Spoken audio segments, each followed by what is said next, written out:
समाजात घडणाऱ्या घटना पाहण्यासाठी निर्भीड निष्पक्ष चॅनल म्हणजे संपादक संजय कारंडे यांचं Ajinkyatara news channel. Ajinkyatara news चॅनलला लाईक करा, शेअर करा, सबस्क्राईब करा आणि कमेंटही करा. पाटबंधारे विभागाला विचारलं तर त्यांनी मला लेखीमध्ये जवळ 200 फुटावरती सुरुंग लावले जाते.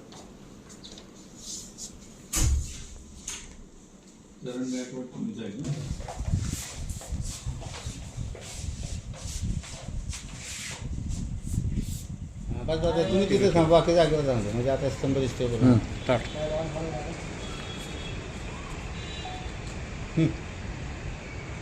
आज लोकजनशक्ती पार्टी रामविलासच्या वतीने जिल्हाधिकारी सातारा यांना वाई नगर परिषद वाई यांच्या विरोधामध्ये जे 2 धरण जलाशय ते वाई नगरपालिका हद्दीपर्यंत जॅकवेल ते वाई नगरपालिकेचं जे पाईपलाईनचं त्याच पद्धतीने जॅकवेलचं जे उत्खनन अनधिकृतपणे चालू आहे त्याच्यासाठी आम्ही जिल्हाधिकाऱ्यांना भेटून आज निवेदन दिलं.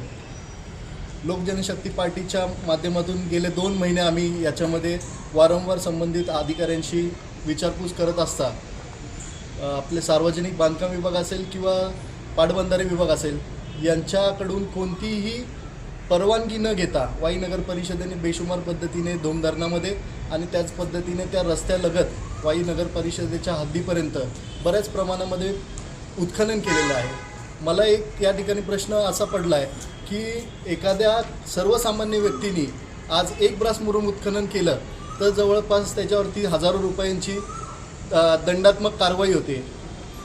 आपले सर्कल असतील, तलाठी असतील किंवा तहसीलदार असतील यांच्या माध्यमातून विविध प्रकारच्या कारवाई होतात.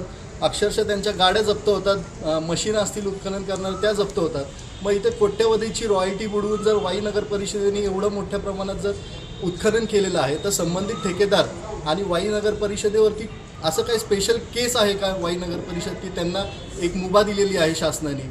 तर माझं या आजच्या निवेदनामध्ये कलेक्टर साहेबांना एकच मागणी आहे की वाई नगर परिषदेने जी काही शासनाची फसवणूक करून निवडणुकीच्या आधी जी करोडो रुपयाची रॉयल्टी बुडवून शासनाला गंडा घातलेला आहे ती रॉयल्टी आता दंडात्मक पद्धतीने दुप्पट, तिप्पट किंवा चौपट पद्धतीने वसूल करावी व संबंधित ठेकेदार यांच्यावरती फौजदारी स्वरूपाचा त्याचबरोबर वाई नगर परिषदेचे मुख्य अधिकारी असतील किंवा पाणी पुरवठ्याचे अधिकारी असतील यांच्यावरती फौजदारी स्वरूपाचे गुन्हे दाखल करून कडक अशी कारवाई करावी. अन्यथा लोकजनशक्ती पार्टीच्या माध्यमातून येत्या 8 दिवसामध्ये कलेक्टर कार्यालय सातारा येथे मोठ्या प्रमाणात आंदोलन छेडण्यात येईल. यावेळी जर कायदा आणि सुव्यवस्थेचा प्रश्न निर्माण झाला तर याची संपूर्ण जबाबदारी वाई पाणीपुरवठा विभाग, मुख्य अधिकारी वाई नगर परिषद वाई व तिथले ठेकेदार यांची राहील अशी मी ग्वाही देतो.